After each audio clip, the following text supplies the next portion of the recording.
guys. Hello, How's everyone? hello. Hey guys. Oh, thank you. Yeah, I went lighter.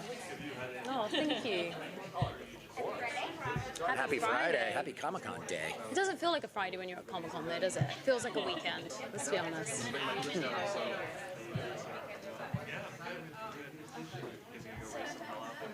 Sorry, what can we expect from the characters? Because in the trailer we see he buries you and you come back to life by Tuba. Are we going to see them interact in the beginning of the series, or is it going to be a long wait like we did last time, like until last season where it was a long wait for them to be reunited? I mean, how much Is a long wait? How much can we say? I'd like to say that it's not as long of a wait. It isn't, and also I think John is dead, but I get made aware that he's still alive.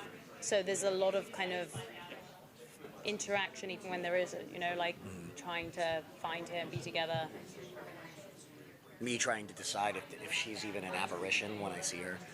Those type of things. Is this real? Is this in my head? And yeah, things happen a little bit faster. But also, they do happen. Yeah, I forgot that happens. Oh yeah, it's quite early on. But it's still.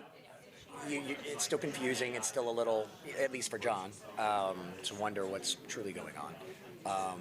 But John's now in the thick of this all now. He knows about the witchcraft. He knows about what's going on. So he's kind of has to just throw caution to the wind and trust in his heart. Well, he's going to team up with Isaac the Truth Sayer to try to get rid of all the witches. But with Mary coming back, is there still going to be, he's still anti-witch, or is it going to be a conflict for him? It's a conflict for sure, and I think, but you're seeing different sects and different groups of witches, which we were already seeing last year, but this year as well.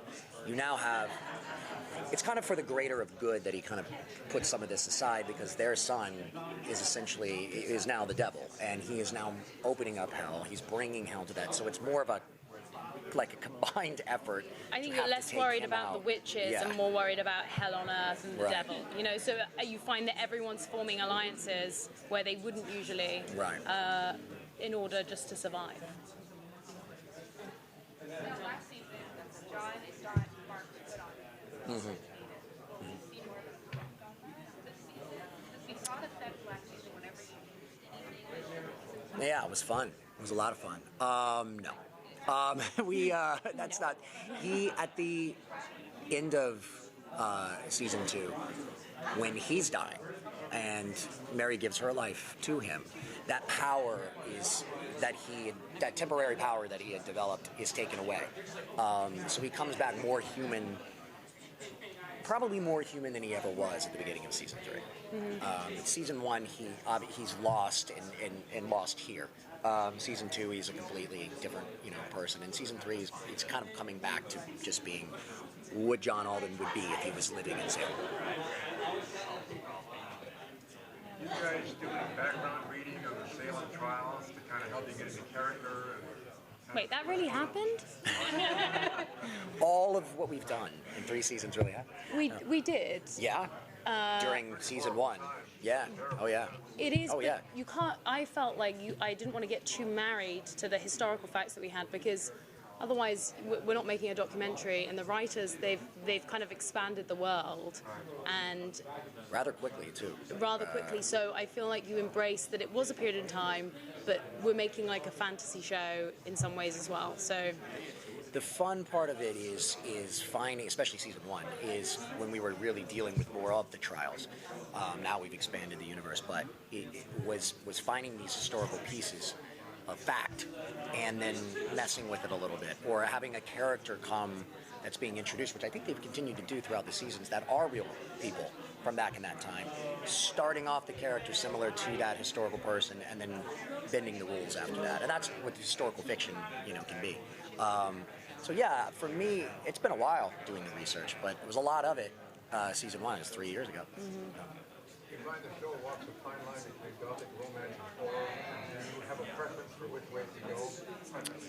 I think it does, actually, and I think that for me personally, I like the gothic romance, but I understand that there's like a horror element to the show that a lot of people do respond to as well. So that is something that I'm not so much that side, but I like the gothic romance and like the relationships with people within that time period.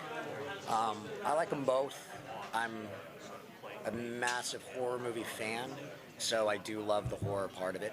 For me, it's fun just looking at each script as it comes out and seeing, okay, as long as the heartbeat is still there, the characters are still fleshed out correctly, there's something interesting to do for everyone.